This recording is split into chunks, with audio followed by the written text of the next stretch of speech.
All right, so the next chapter we're going to move on to is going to talk about surface area and volume. First one we're going to talk about is surface area for the first few sections of chapter 12, and we're going to focus on prisms today. So when we talk about surface area of prisms, basically we're going three-dimensional here. So they're solids that have flat faces that are called polyhedra. Polyhedra basically means many faces, so each of the different surfaces is considered to be a face itself. It's probably best if you have a difficult time, especially with this chapter, to visualize stuff, finding something in your house that resembles, in this case, a prism, tissue box, basically any Amazon box that comes in, any three-dimensional type of box, cereal box, any of that type of thing would work. So we're going to talk prisms, and again, you name a prism according to its base. So with this first example here, we have triangles as the base, which means this would be considered a triangular prism. Whereas the second one, these are our bases, so this is considered to be a rectangular prism. The two parallel, so the ones that are on the opposite ends of the figure, the two faces, and the ones that are not only parallel but congruent, those are considered to be the bases. So the ones that I highlighted in red, those are the bases. The parallel edges that join the vertices of the bases are the lateral edges.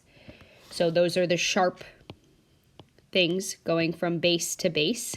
And if it's triangular, there are 3 of them. If it's rectangular, there are 4 of them.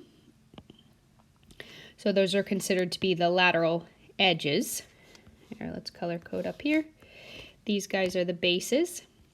And then in terms of the faces, I can't really color all of them in because we're going to lose the idea of it, but the faces of the prism are the ones that are basically all around. So with this rectangular one, you have the top one, you have the bottom one, you have the one in front, you have the one in the back. With the triangular one, you have the one that's on the back side, you have the one that's on the bottom, and then you have the one that's slanted.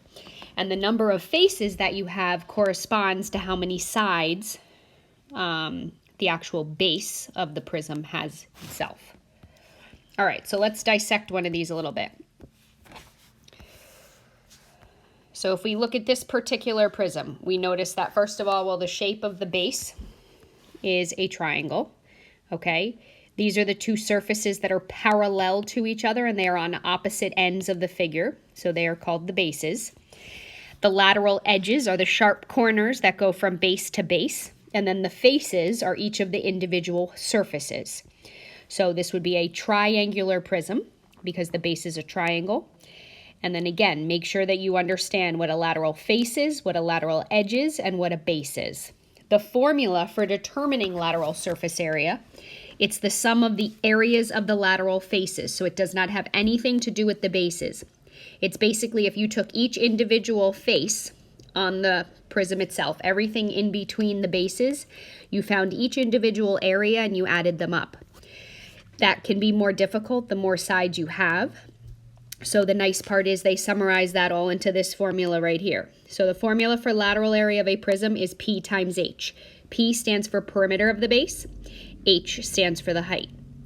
Now, when we talk surface area, there's always going to be 2 of them. There's going to be lateral surface area, and then there's going to be total surface area. So lateral surface area deals with all the lateral faces.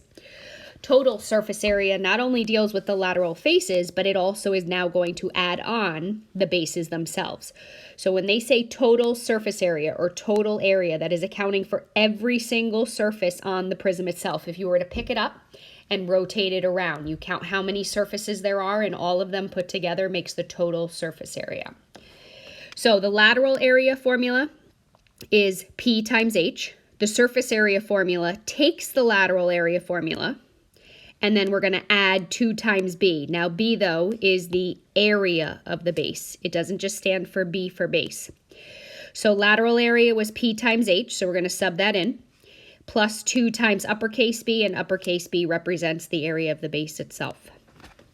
So let's try a few of these. All right, so if you're given the right triangular prism, okay, and we're being asked to get lateral area, which could be abbreviated LA, or total area, which could be abbreviated TA, or you might also see it as SA as well. All right, so if we are calculating lateral area, we are looking for perimeter of the base times the height. So what you could do is, there's an alternate way of doing than what I have written out here. So what we can do is, okay, we take our base, which is this, and which is this, and we say, okay, well, if those are my bases, then what do I have on those triangles? Well, I have the 13, I have the 14, and then I'm going to drag this 15 back to add it to my missing side here. So for lateral area, again, the formula is perimeter of the base times the height. Well, my perimeter is 13 plus 14 plus 15 for the perimeter. And then the height, remember, is the one that connects the two bases together. So if my bases are the green figures, then the height is the one that connects it, which would be the 20 right here. So I'm going to take the 13, the 14, the 15, add those together. Then I'm going to multiply that by 20, and we should be ending up with an answer of 840. We are still stuck on the area idea, so just make sure you have your units squared on there. Now what we do for total area. So TA or SA, either way you denote it, it is the lateral area plus 2 times uppercase B. So keep in mind, if you mess up lateral area, surface area is also going to be impacted by that. So LA we already found to be 840. And then what we are going to do is we are going to add 2 times the area of the base. So this is where last chapter's formulas come into play, because we went over all of the different formulas for different shapes for area. So uppercase B, for in this situation, since it's a triangle, we're going to use the fact that we have 1/2 base times height. So 1/2 the base.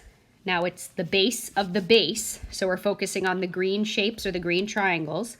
The base of that triangle is 14, and the height of that triangle is 12. So we're taking area of the base 1/2 times 14 times 12, and then remember there's 2 bases on a prism, so you have to double that number. And you should be ending up with 1008. Still area, so we are still dealing with meters squared for that one. All right, so what I would suggest is there's 3 more examples on the note sheet. I would definitely make sure that you try them. One of them is a hexagonal prism because the base is